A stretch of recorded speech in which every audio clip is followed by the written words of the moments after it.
Welcome to Opinion Hammers, a movie podcast for fans of informal situations. I'm Tyler. And I'm Cody. And I'm Tyler.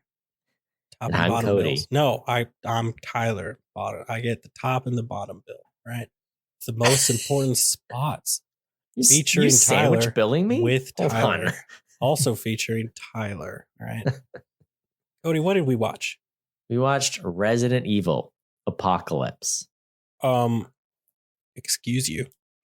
You know, I can put the colon in there. Cody, how are you going to leave out the colon? This movie sucks. How this dare title sucks. Cody, look, I said there's a better title of this movie. Let me tell you what it should be. It should be Resident Evil 2: Apocalypse, because it is real hard to figure out which darn done one of these movies is in what order. Okay, it is a nightmare.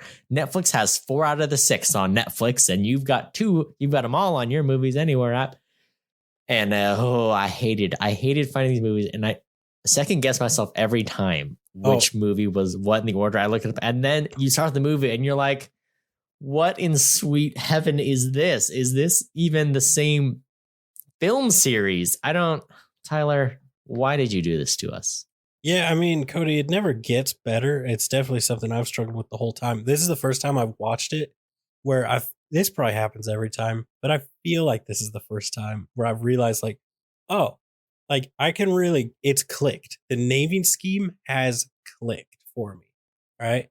It's Resident Evil. Then Tyler, Cody, it's no. If it ever clicks for me, I will die it's on the apocalypse. Spot. I'll just Let me keel explain over. It to you, Cody. It's the apocalypse. I hate and this. then it's the extinction. All right. The apocalypse has happened. Now we're into extinction level event. All right. Then what happened? It's the afterlife. The extinction has happened. Now we're into the afterlife. Now what's happening? Retribution. Right. And then the final chapter, for spoilers, that's the final movie. The first 3 make sense. I'll give you that. Okay. First 3 and maybe the last one. All right. The last one is the only one I didn't have to confirm I was watching the right movie. I'll give them that. I will say, if you watch them all side by side, it is they get noticeably better quality cameras from movie to movie. So it is, if you start watching the wrong one, you're like, oh, this is bad. Or it's oh, this is good. And then they take a way back step with the quality. So Cody, we watched Resident Evil: Apocalypse, the second of the Resident Evil franchise. Fun fact for you, Cody, to kick us off, if you don't mind me, with a small fun fact here. Okay. One of only 2 of the core. We're not talking about Welcome to Raccoon City, Cody. Here's why. It's considered bad by fans of this franchise. I don't want to watch that one. All right. No. So one of only 2 movies not directed by Paul W.S. Anderson. Written by him, not directed by him. He still wrote it though, right? What? He still wrote it though, right? He wrote all of them, but he did not direct Apocalypse or Extinction. Cody, you want to give me a rundown, a synopsis, an explanation?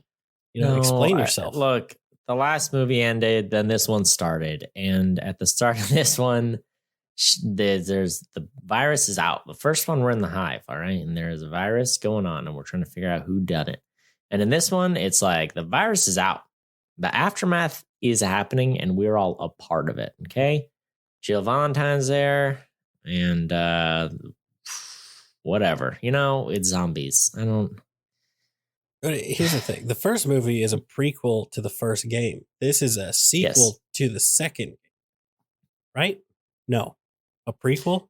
I'll tell you right now, I've played 4 and I've played a quarter of 5. So if you're asking me questions, I got no answers for you. Cody, if I could take you aside, just let's set these movies. Let's stick them over here for a second. Just take them. Okay. Take them. We got them? Okay. Let's take them over here. Yep. Okay. The remake of 2 is apparently fantastic. Resident Evil 2? Yes. Resident Evil 2. It's apparently amazing. It's very small. It's it's in, for the most part, I believe, takes place inside the police station featured in this film. And it's fun.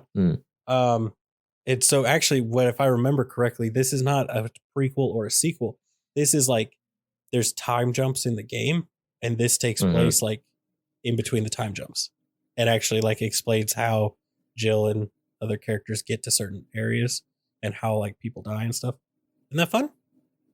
Isn't that fun time? Isn't that a fun experience for you? It's fun. It's fun. Are you gonna let me? I got to get after this. You want to just? I got to rant at you. Yeah. All right, Cody, hop on. I don't know. Just hop on the mutant dude's back. Hop on the Nemesis shoulders and let's just piggyback ride him. Let's get into it, and you want to go first, and I'm gonna let you go first. Yeah, no, I'm going first. Are we doing 3 minutes? Just Cody, give me the full girthy 5, and we'll see if I even have 5 minutes in between. All right, I want to hear all. Do you have 5 minutes? Oh, you're telling me you're not gonna have 5 minutes to talk about my 5 minutes here? I'm going right now. All right. Start of this movie, they're like, let's crack open the hive. I want to see what happened down there. It's like, well, first off, Umbrella sent the people to invest. They knew something went down, right? Are we? Tyler's already befuddled. Well, it's not your time, so you can shut up. They're like, we got to find out what happens. Like, well, we sealed it off for a reason, so I hate this. I hate that the last movie, the whole point was to seal it off, and the next movie is like, good news, we unsealed it. All right, and I hate that. When Jill Valentine pops in here in the police station, she's like, bam, here you go, take this gun. Shoot for the head. It's like, isn't it aim for the head? You know what I'm saying? If I said shoot for the lungs, isn't that, it's a poor choice of words. Paul W.S. Anderson, look, you aren't P.T. Anderson and you're not Wes Anderson. You are not a writer, all right? You're not a writer like these boys are, but you are a writer, but you're not like, it's not the same thing, all right? This movie has the bully from A Christmas Story, or also known as the bully from Wild America, all right? So this is the man from the bully of every movie of your childhood. I spotted, it was so funny because Bailey's son was like, that's the kid from, I was like, A Christmas Story. She's like, no, not that one. Wild America. I was like, Wild America. And we looked it up. Same kid, bully in both movies. Isn't that fun?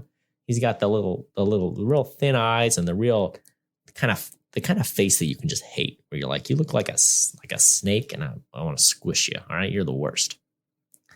The slow-mo. Oh, so much slow-mo. It was aggressive. It was upsetting. It didn't enhance the movie. I would almost say it made it worse. You know what? I will say it did make it worse. This slow-mo sucks. That's my actual note. You don't need covers. They are zombies. I don't know what that means, but I wrote it down, figured out. Someone's got tiny glasses. I think, is it Wesker? He got teeny tiny little glasses. And look, spoiler alert for the future movies. He's all over the place, all right? This isn't the last time we're going to see Wesker, and the glasses stay tiny, and I hate that, all right? Jill Valentine, it's a zombie apocalypse. You are a professional of some kind. I don't know exactly what your job is, but I do know a tube top is not the appropriate attire, okay? If you're out here fighting zombies, tube top is perhaps the worst choice you could possibly have, all right? So there you go. I will say there's a big jump in the CG from the last movie to this movie. This movie is much less distracting. I was like, oh, it's looking like it's working a little better, So I was glad to see that. That's good. LJ out here, he is black, and look, I'll say he's a caricature. It's not for me to say whether he's offensive or not, all right? Because, I'm white. But he does hop in a car and shout GTA, mother effer, and mow people over. I was like, that's what I'll probably do in an apocalypse. I'll probably hop in a car and pretend like it's GTA. So in that way, we are one. Here's the thing. Last movie, Nipple Watch was reactivated. It's been some time. This movie, Bailey and I had a debate. I was like, do you think it's going to be Mila Jovovich's nipples this time, or is it going to be zombie nipples? And I said zombie nipples. I called it, okay? I was like, there's no way we're going for zombie nipples.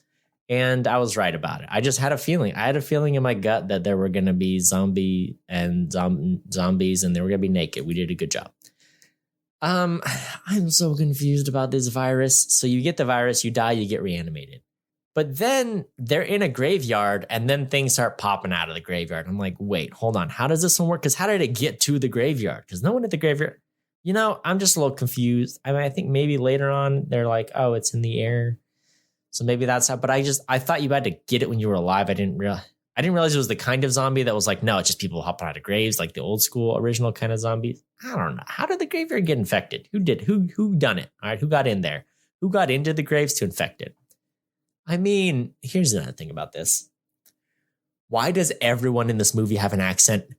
Also, what accent is it? every other person, all the operatives are like from all over the world. And you got some and they're Southern, you got some and they're Russian, and you got some and they're German, and you got some and they're Latinos. And I'm just like, there's too many accents that are all over the place that I can't place it because there's not enough dialogue. It's like some guy has 2 lines. You're like, wait, hold on. What are you saying? Because your partner has a whole different. How did you guys come to work together? Because I'm getting real lost. Okay. Oh, it's the Nemesis. It's time for the Nemesis program. Nemesis Man is here and he's, oh, what cool character design. And then, oh, is that a leather skirt? Oh, yeah. His outfit is so stupid. What an interesting character. You know, it's a tie over from the first movie. I think he's got a good monster design about him. And then he has the stupidest outfit I've ever seen on like a Juggernaut villain. And it took me out of it. I started giggling when he appeared on screen. Anytime it was a wide enough shot to see his little skirt flailing around, I was like, you got leather pants, you got a leather skirt. Why'd you need both? Why you got a skirt? You know what I'm saying?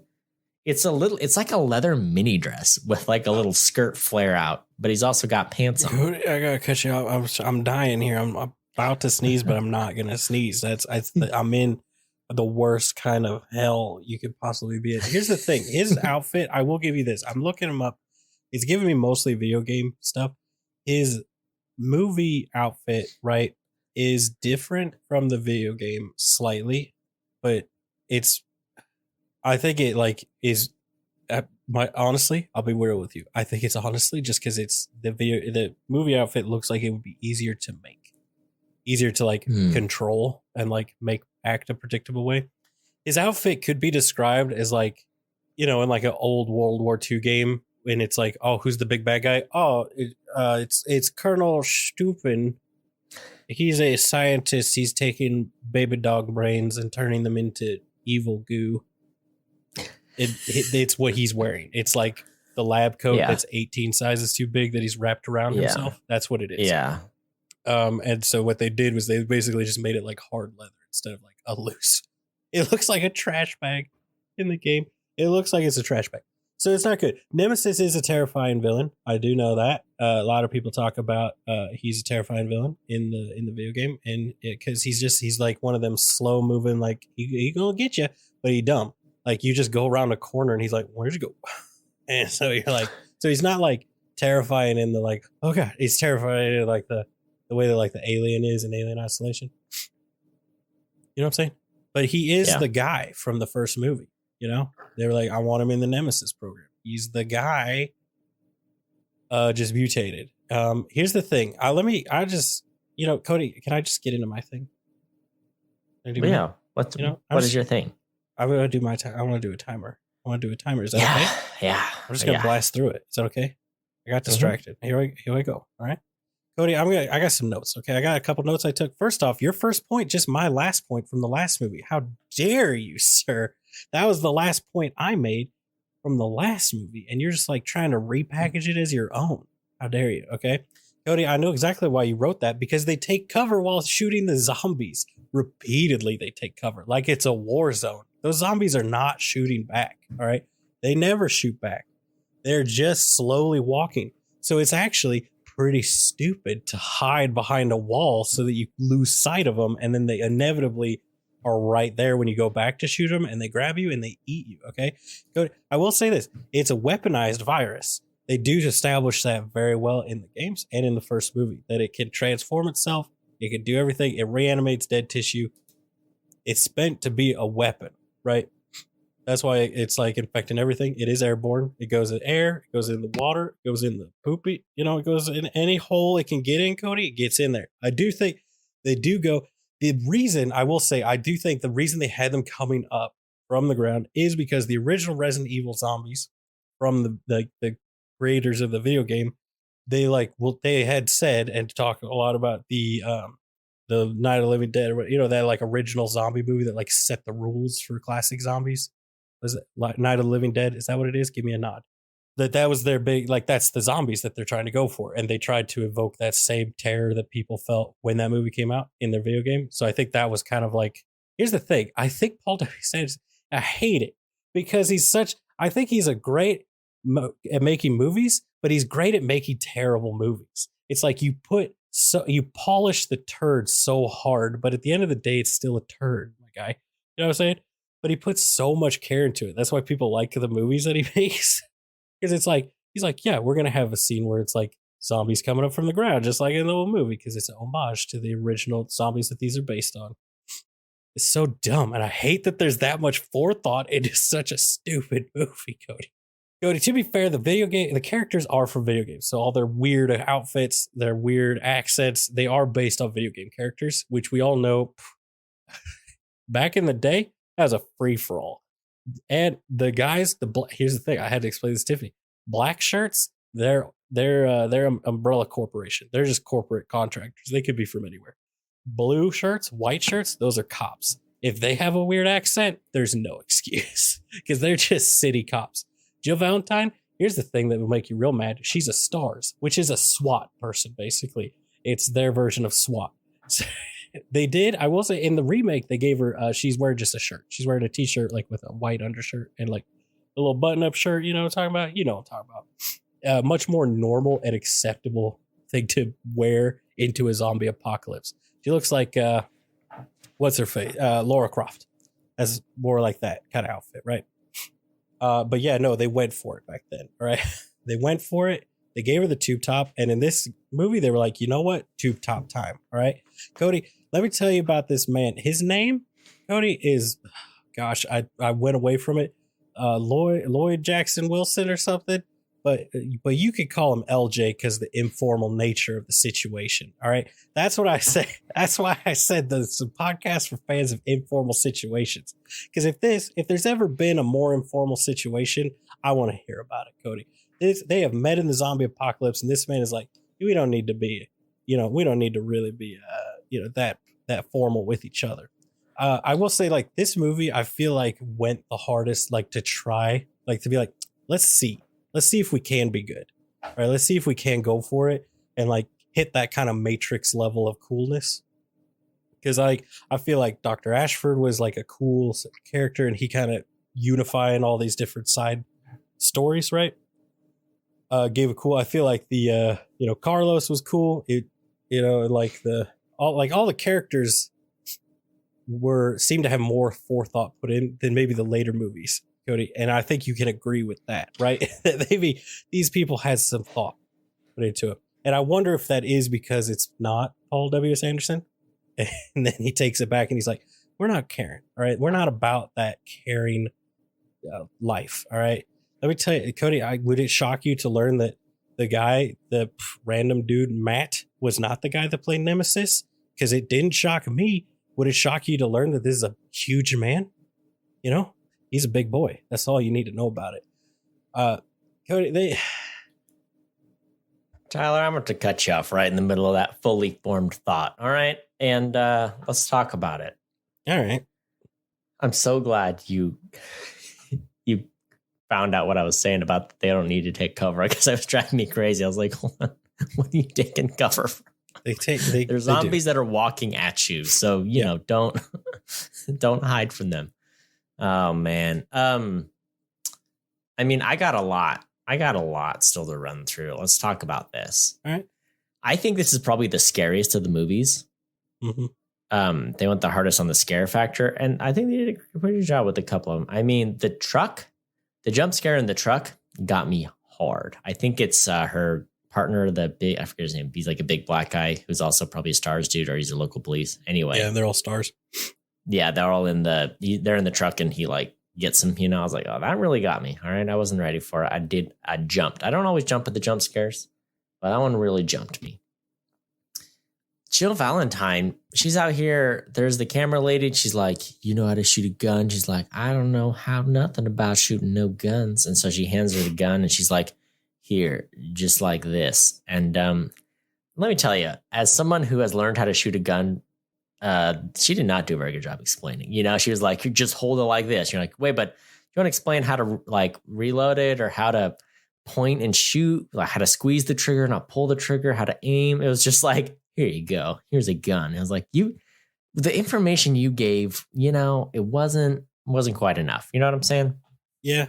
I will say, in my opinion, the best and really the only like accurate depiction of what it would be like in that situation.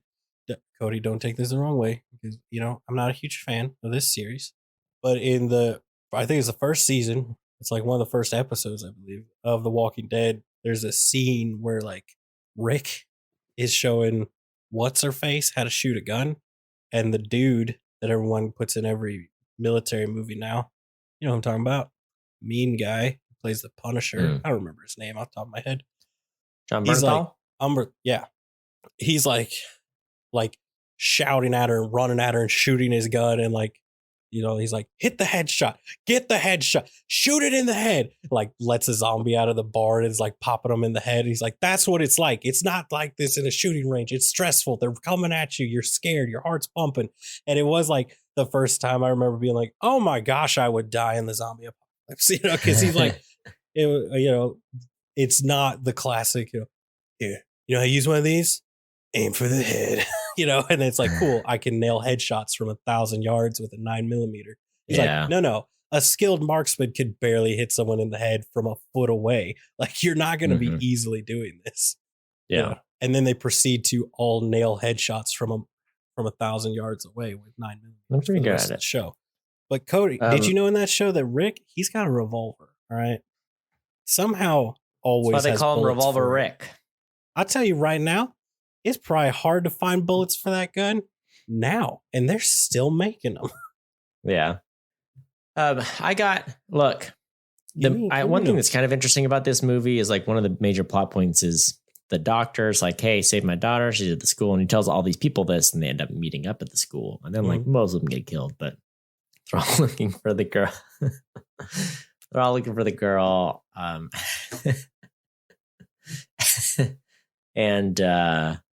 there's a lot that happens in that scene. So first off, okay, yeah, give it to me. Well, one of my favorite details was that they're in one of the rooms and you see tiny little blood print hands on the wall. I was like, this is a fantastic detail. I'm about to see some children zombies. And sure enough, like a minute later, we get treated to the children zombies. But it's funny because she finds the girl. She's like, hey, are you, what's your name? I'm here to help you. She's like, they'll be coming soon. And then all of a sudden the room is filled with children. I was like, hold on. There went from being 0 zombies in this room to being filled with zombies. And I don't know where they came from. More than anything, I just like, I can only imagine like, you know, the kids have little like cubbies with their backpacks. I can only imagine they just like rolled out of there and we're like, we're here. We're in the middle of the classroom. But man, it's like she's sitting in the middle of the classroom too. It's not like she's hiding in the corner. She's like sitting there and she's like, they're coming soon. And then they're there. I don't know. She really manifested them in. She does emerge from a corner. But here's another thing. Oh, okay. She comes from the same corner that reporter lady got eaten in. So not the safest corner. But that was a ridiculous enough point where Tiffany, who never questions these things, said, wait, where did all these zombie kids come from? And I was like, oh, they were all hiding over there in the corner. You know, 1.5 feet away the whole time. It was so awesome. I mean, but yeah, I love the tiny blood hands. I think there's also one of my favorite lines in the movie was there, and it's the bully guy from Christmas Story. And he tells someone like, stay or whatever. And there's dogs coming. He's like, I've got this. I'm going to say the word because it's literally what it means. I've got this bitch. Because he's talking about the dog, you know? Oh. And then he immediately gets eaten by the dog. And he says, oh, F, you know? And then he would just like, so cool. He's like, stay.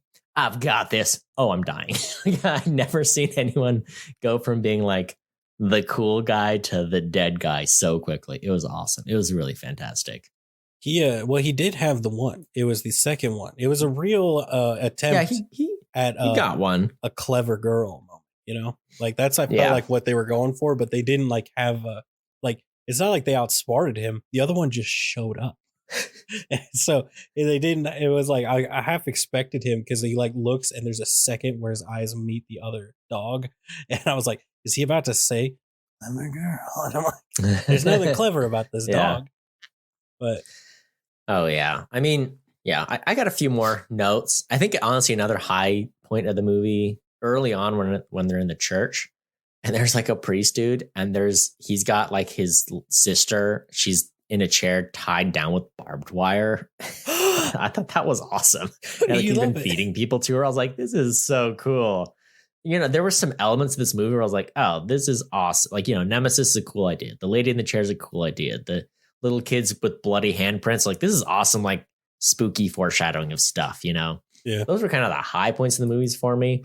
And then there's the rest of the movie. LJ, what is he like? What is he? I don't know what he's driving at some point, but he's like, I usually drive a Cadillac. I was like, LJ, you scamp.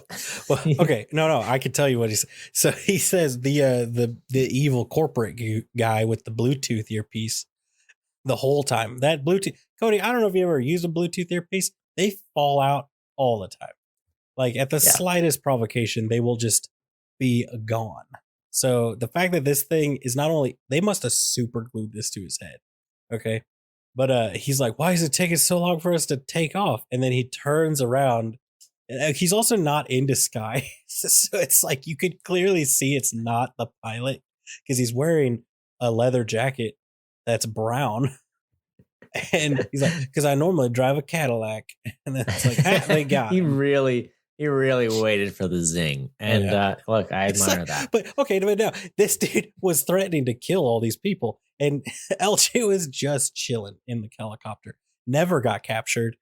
Could have totally helped out, rescued, saved the doctor, man. That's because LJ understands this is not that formal a situation, you know? So he's playing, everyone else is all uptight and they're like, hold on, they're treating this like a very formal situation. They're easy to spot. He's out here all informal. He's able to slip under the radar. Now, here's the thing that I find interesting about the Doctor Man, okay?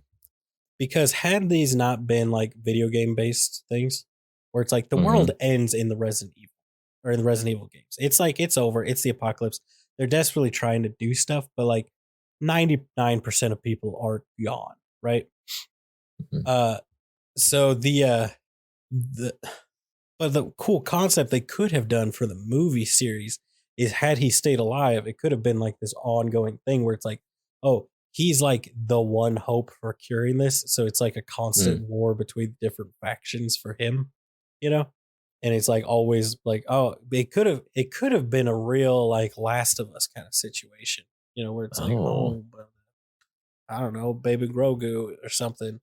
Cody, the Mandalorian, Last of Us, it's the same show, all right? It's the same show. Why is it the same? It's the same show, it's the same actors even, you know?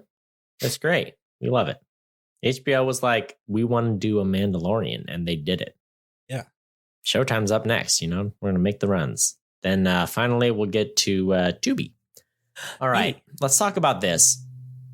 No shortage of blonde villains in this movie. There's just one after the next. And look at my golden locks. I know everyone. Do you want to describe them? Describe them. They're golden. All right. Cody, I would describe you as a dirty to strawberry blonde and with a very brown. Here's the thing. Ginger beard. Here's the thing. When all the villains are blonde, makes me feel bad. All right. You know what I'm saying? It makes me feel like a bad person, and I don't like that. All right. And let me tell you, that doesn't change too much as the movies go on. So here's the thing. At the end of this movie, it just becomes a prequel to The Fifth Element, and it drives me crazy. Okay. I mean, there's many scenes in this movie, you know, anytime she's in the hospital, I'm like, this is Fifth Element. We're doing The Fifth Element. Anyway, at the end of this movie, I was like, it's The Fifth Element. We did it. Also, she gets mind powers. So, whoa. All right. We took a leap and a bound. All right. She had like enhanced physical capabilities or something. And then at the end of this movie, they're like, I think she's blowing stuff up with her mind. Yeah. I mean, whoa. All right. Here's the other thing. The end of this movie was like, oh, they're getting away. Wait, they're not. Are they? They aren't. She's captured. She's not captured. They freed her. Oh, they freed her. The movie was supposed to be, you fought Nemesis, you got out of the place. And then they added like 15 whole more minutes. And I was like, oh gosh, all right, here we go. There's a lot goes on there. You know, the doctor dude dies. She kills Nemesis. She doesn't kill Nemesis. I forget. I've seen all the movies. Okay. Then they do escape, but they don't escape because the helicopter. And then some of the people get away, but then she gets captured. And then they capture her, but then she gets out of the thing. And then she gets freed. It was a whirlwind. It was like, I thought we were just trying to get out of Raccoon City. And now there's like 3 other endings happening at the end. Yeah. Because it's not about Raccoon City. It becomes about her, which I do think it's a classic example of probably like what the director and like kind of where they envisioned it ending with them getting out of Raccoon City. Well, and then like, it's kind of what they did in the first movie. Because at the end, it's like, oh, they got out of the hive. Like, oh, wait, no, she's captured. And then she gets out and it's like, oh, no, they open the hive back up, and tease it. So Except they did like a lot more with it. Yeah, each of the movies, it sets up the next one, so that's kind of like. I disagree. No, they end, Cody, and then disagree. They set up the next one. I disagree, sir. We're going to get into that because movie 3 is coming, and I dare you to explain to me how we got from 2 to 3. Oh, Cody, I can explain it. You're not going to like it, but I can explain it. So upset. Here's the thing. I think this may be one of the stronger movies in the series by a good little margin. It had some highs. It was a little scarier. LJ had some moments. I'm not going to be a full proponent for him, but he had his moments, and the scary moments were good. There was some decent action. There's some interesting characters. I really liked Jill Valentine. I thought Nemesis was interesting. So I think this is actually one of the better movies in the series, to be honest, if you're asking me. Are you asking me? I'm asking you. That's how I feel about it. I still didn't like it. Like, don't get me wrong. I don't think it was a good movie, but I do think it was one of the better ones. What is your thoughts on it? I think, honestly, like, to me, it felt like the first one is better than it had any right to be, honestly. Like, it should have been awful. And it's like, I always think of it as like, oh, it's awful. And then every time I watch it, I'm always amazed, like, how it's not a complete, like, it's actually like a well put together, like, it's a story that makes sense and is very simple and sticks true. Like, I think the places where it falls short and this one falls short are really where they're like, no, we're sticking with the way the video game did it versus like, no, we're not going to do that. Like, because that's kind of the thing. It's like so many things don't translate well. Like you said, like all the different accents, the weird outfit that Jill Valentine's wear. None of those things really translate well in a movie. But in a video game, It's like you kind of don't even question it most of the time. It's just there. It's very much staples of the series. And like with the accent thing too, it's like, hey, you have subtitles for a lot of like the on-screen dialogue and it's like not even a problem. Whereas in this one, when you got people just shouting stuff and there's tons of other stuff going on, you're like, hold up, who's doing what? Yeah, so I think it's definitely like, I think honestly, like this movie, the last movie, most of these movies do show that if you were to go to somebody, honestly, I think even Paul W.S. Anderson could do it, but I think he tries too hard to stick true to video game stuff. It's the same way, like he made the Monster Hunter movie. A lot of people say it's really good, but it's very true to Monster Hunter. So it's a lot of weird stuff in it. He likes the video game stuff. He sticks very true to it, even if it's weird. So if you were to take these movies and say, hey, remake these, but you don't really got to stick to a lot of the rules of the video games. Just kind of stick to the storyline. These could be like, Resident Evil could be like a fantastic. It could I think one day it'll be rebooted. They tried to with Welcome to Raccoon City, but I think they tried to make it serious or they tried to make it fun. I think is what they actually tried to do. And it wasn't, it's like, I remember it just being bad. Resident Evil games aren't supposed to be fun.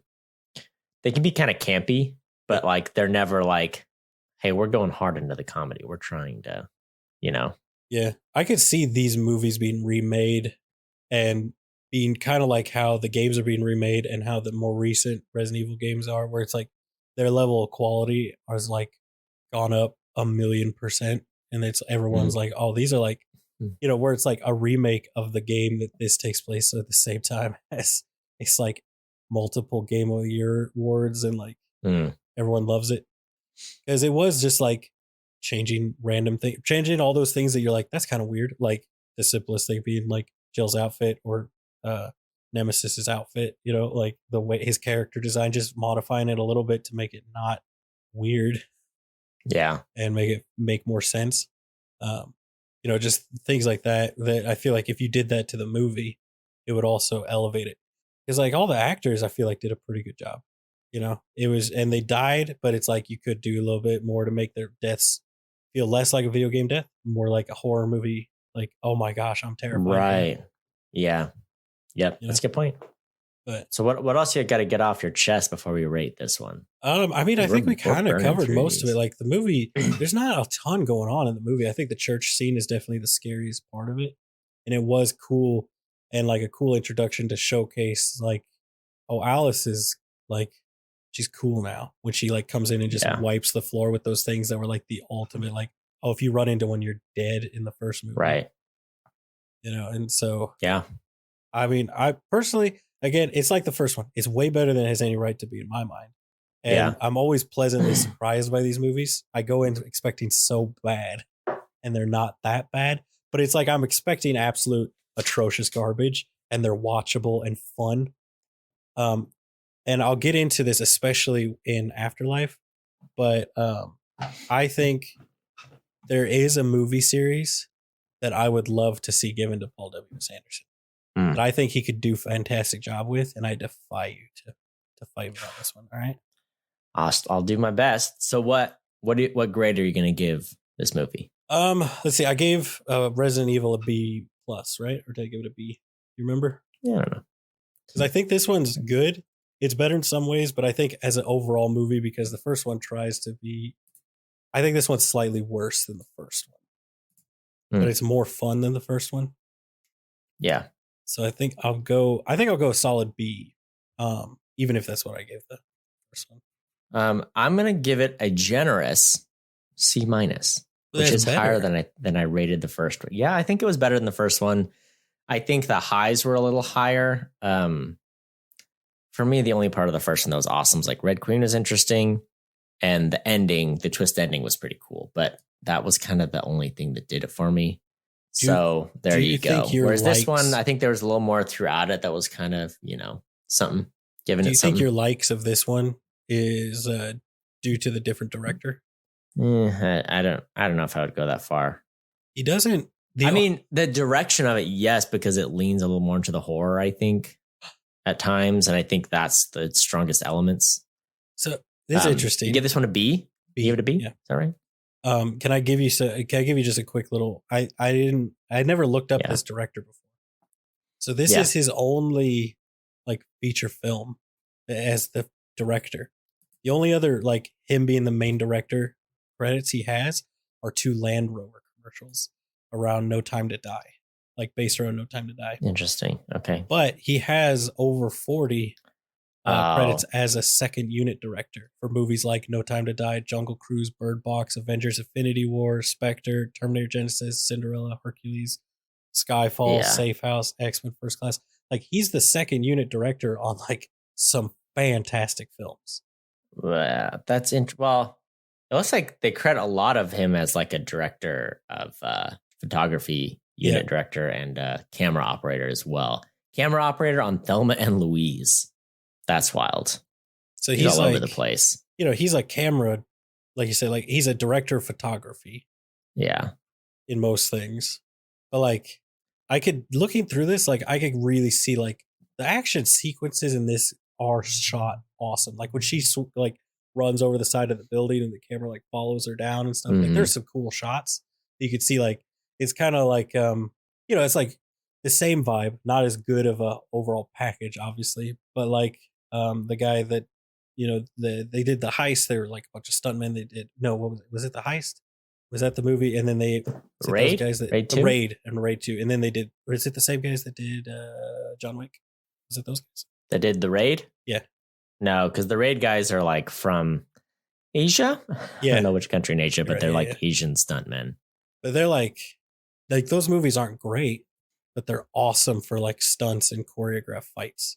Yeah, it felt like similar to that, where it's like there's some cool set piece shots and like the shooting of the framing of a lot of the shots, especially in that church sequence, was really awesome, and the lighting was better than I would say any of the other movies. So you tell it's like he cared more about that.